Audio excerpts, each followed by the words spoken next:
All right, so we're diving deep today, and I think you guys are going to love this one. Remember all those UFO documentaries you've been binging lately? Hmm. And all that time you spent reading about unexplained phenomena? Well, get ready, because today we're going to deep dive into alien abduction and esoteric interference. We're going way beyond all those silly alien tropes you see in the movies. What I think is so fascinating about this deep dive is that we have a very unique source, an interview with a guy named Calogero Grifasi. He's an expert who spent over 12 years doing esoteric regression hypnotherapy, and he's actually developed his own method for doing this. It's different from other big names in the field. Okay, so I have to ask you about this giant grasshopper story. Yeah. Grafasi says someone he knows was driving with their family, right? And they saw this massive grasshopper leg just crossing the road in front of their car. They were convinced it was the devil. Oh, totally. Can you imagine? That's where things get really interesting, though. Grafasi connects this story to his research on insectoids. That's one of the types of beings he believes are interacting with us. He thinks there might be a hierarchy within the insectoid category. We tend to think of mantises as the top dogs, but creatures like grasshoppers and crickets might actually be collaborators, just lower level ones. Whoa, hold on. Are you saying there are different types of aliens? Like Hmm. more than one kind? Tell me more. Yeah, Grafasi actually says there are tons of extraterrestrial species, but here's the thing. They're mostly interacting with us on an energetic level. He calls this the etheric level. It's like we're interacting with our soul or our energy body, not our physical body. Hmm. So I'm trying to picture this.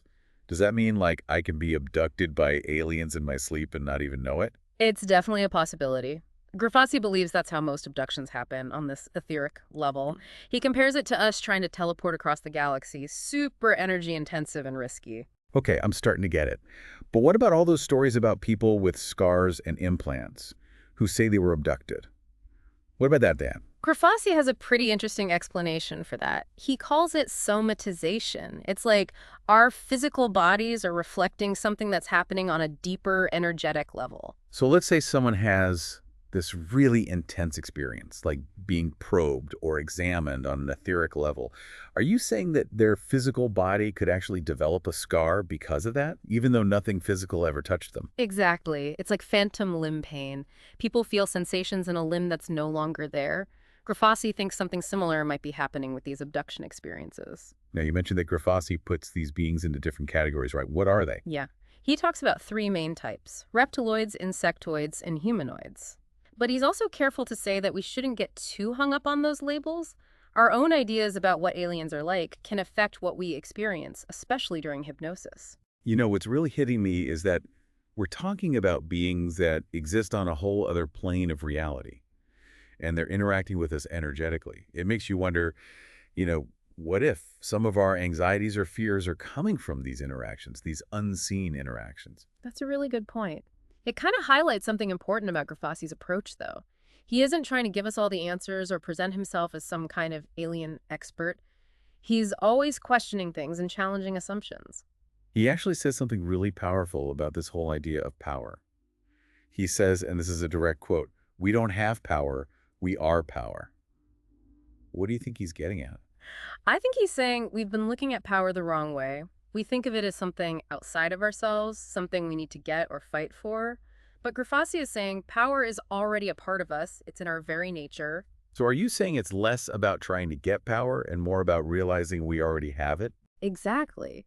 This actually connects to another really cool concept he talks about: the idea that our beliefs can actually shape our reality. So if we believe we're powerless, well, we end up creating situations where we feel powerless. We're basically giving our power away. Wow, okay. That's pretty deep stuff. So Grafasi also mentions another researcher, Corrado Malanga, but he's actually pretty critical of Malanga and some other people in this field. Why?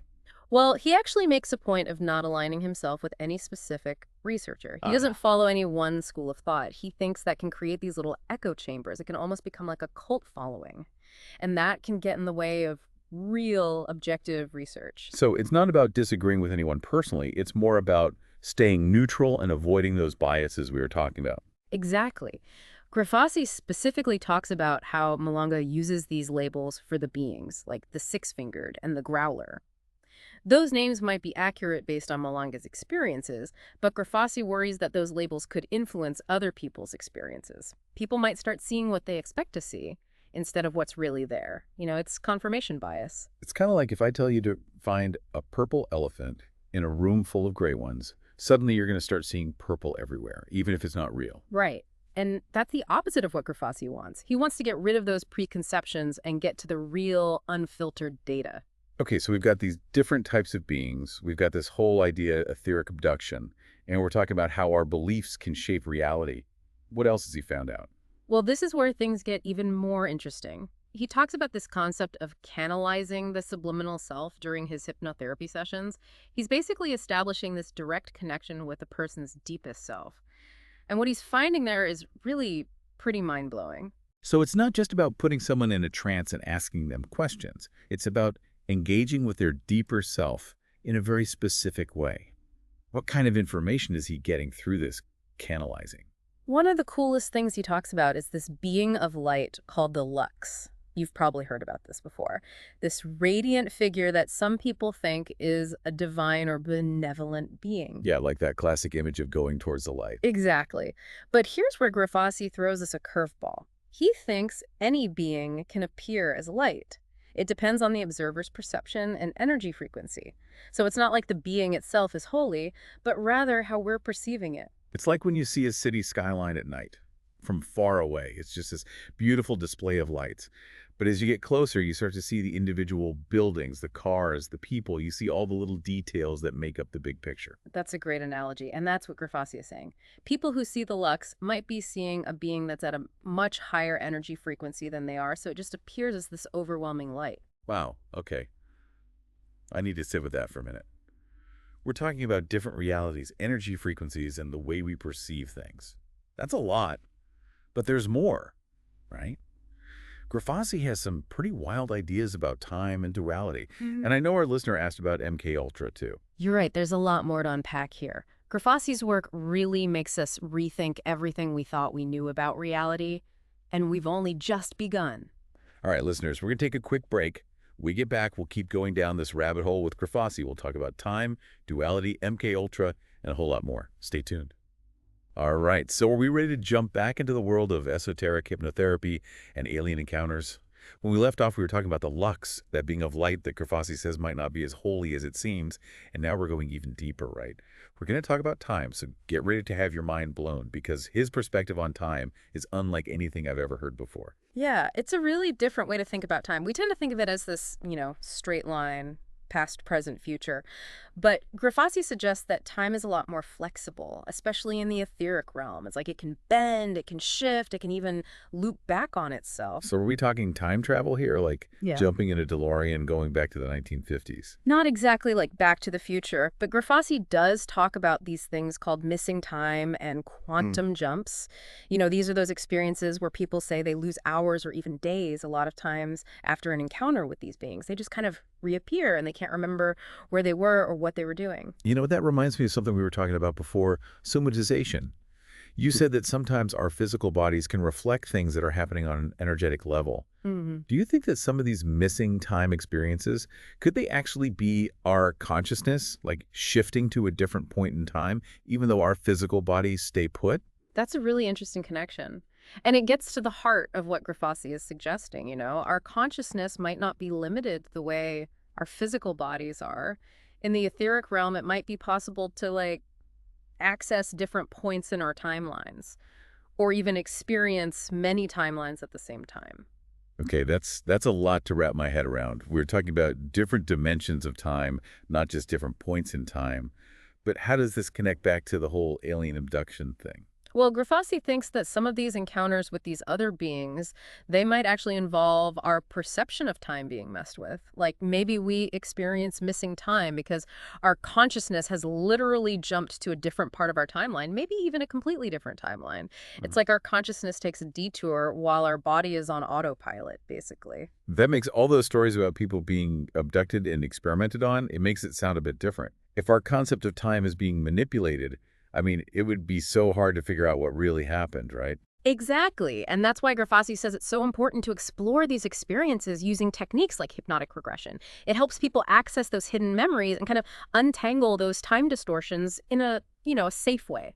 Okay, so We've got these beings interacting with us energetically. They're potentially messing with our perception of time. And now we're adding another layer, duality. This whole idea of good versus evil, light versus dark, it's everywhere these days, especially when you talk about aliens and conspiracies. What does Grifasi have to say about all that? Well, he actually sees duality as a tool for control, I mean. It's a way to divide us, to make us choose sides, and to basically limit what we can do. Think about it. Political stuff, religious beliefs, even those little arguments we have, they all come back to this idea of duality. It's always us versus them. Are you saying that all these us versus them stories are actually working against us? Like we're playing right into someone's hands or something's hands by focusing on what makes us different? That's exactly the idea Grifasi is getting at. He thinks that if we recognize duality as something that we've created, not something that's like a universal truth, then we can break free from it. We can start to see the world in a more complex way, a more connected way. But how do we actually do that? Everything around us is telling us that duality is real. It's hard to see the world in any other way. Grifasi says it starts with becoming aware of it. We need to be conscious of how duality is affecting us, like how it's shaping our thoughts and our feelings and even what we do. And then we need to question it.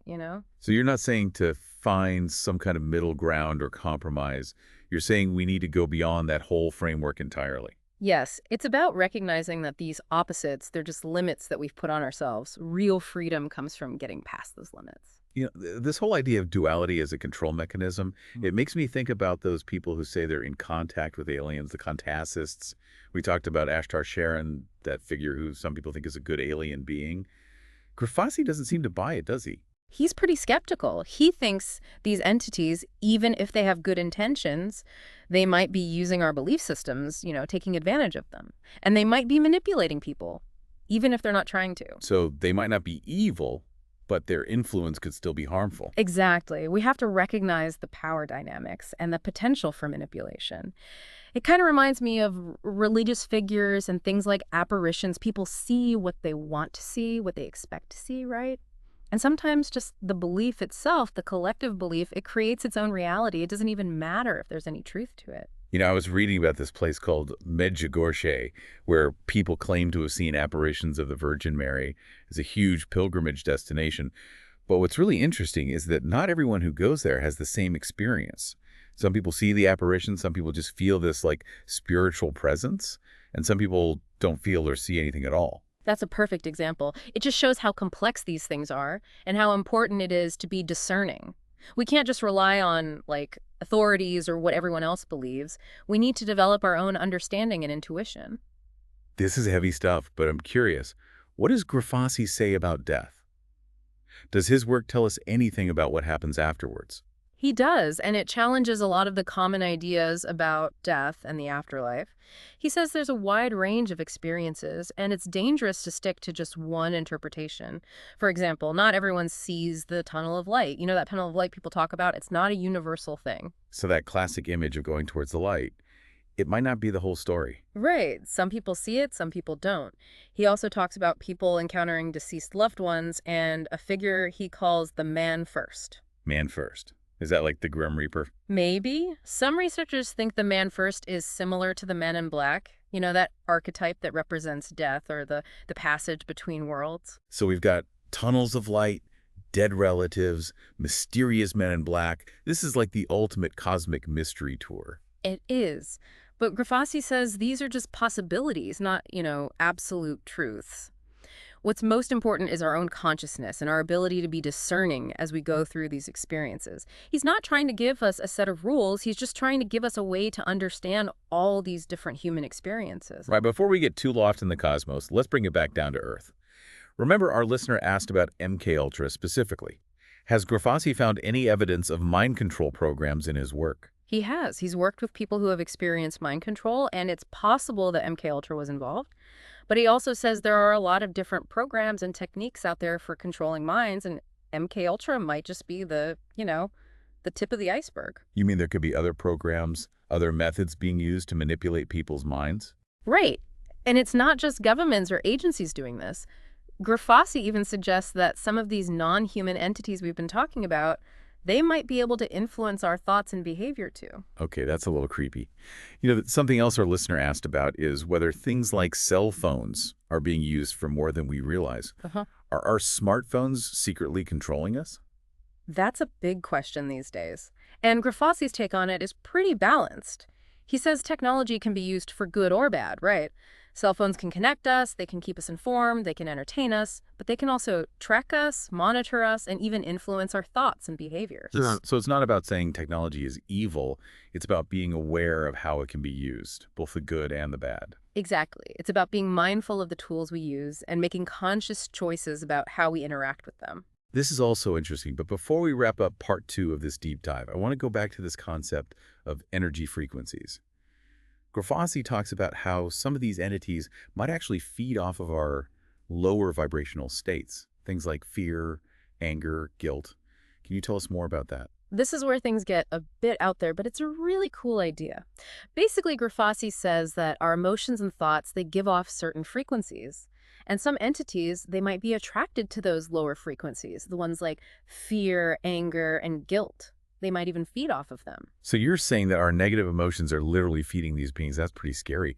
But it makes you think, about how much negativity we're exposed to every day. The news, social media, advertising, it's like we're constantly being bombarded with fear and anger. Exactly. That's one reason Grifasi talks about how important it is to be aware of our own energy.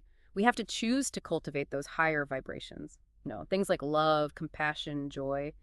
Those frequencies can disrupt those connections and help us reclaim our energy, our power. So it's not just about protecting ourselves. It's about raising our own vibration. We can create a more positive reality that way. That's right.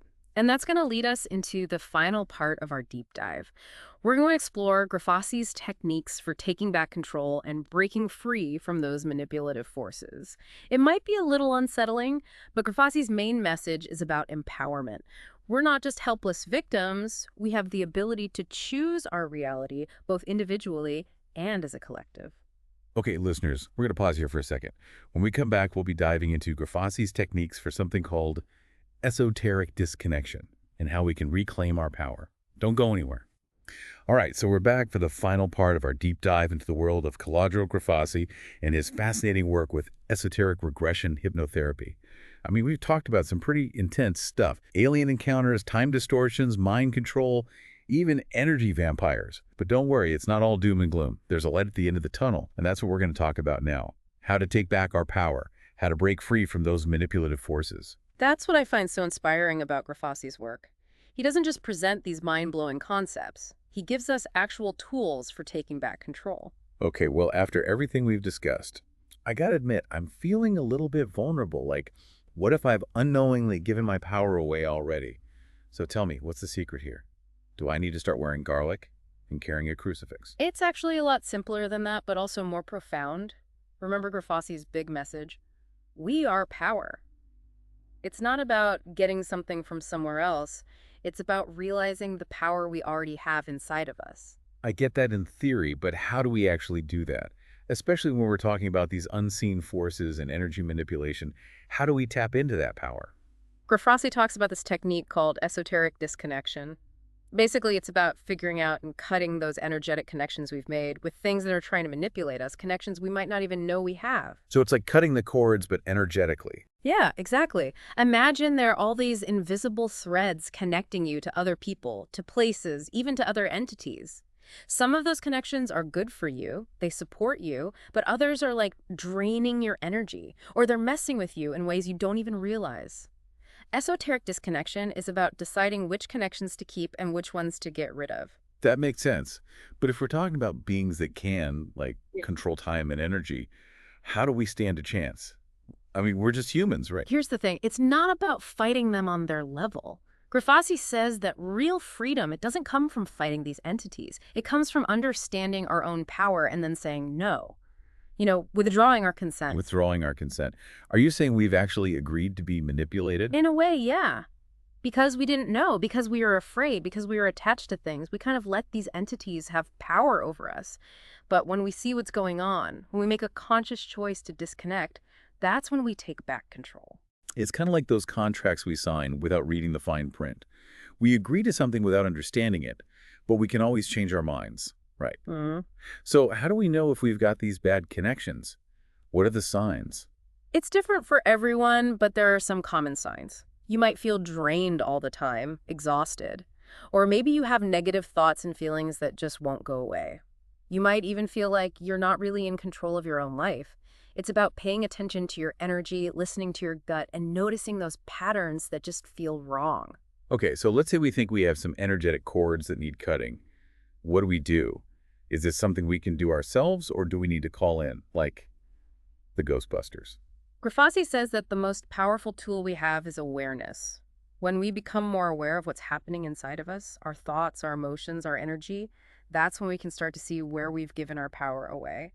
And that's how we start taking it back. But isn't that kind of like telling someone with a broken leg just to walk it off?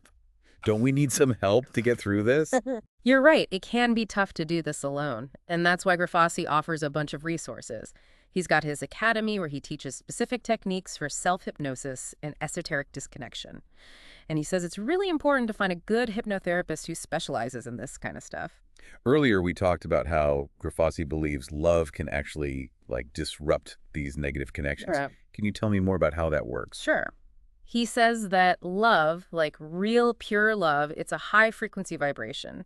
And those lower frequencies that the entities feed off of, the fear, the anger, the guilt, they can't exist when there's love. It's like turning on a bright light in a dark room. The darkness just disappears. So it's not about romantic love. It's more about, like, unconditional love and compassion. Exactly. It's about opening our hearts and minds, connecting with our true selves, and letting that love shine out. That's what creates a shield of protection and makes us less vulnerable to being manipulated. This has been an amazing deep dive. We've covered so much, from alien types to time distortion, from mind control to the power of love.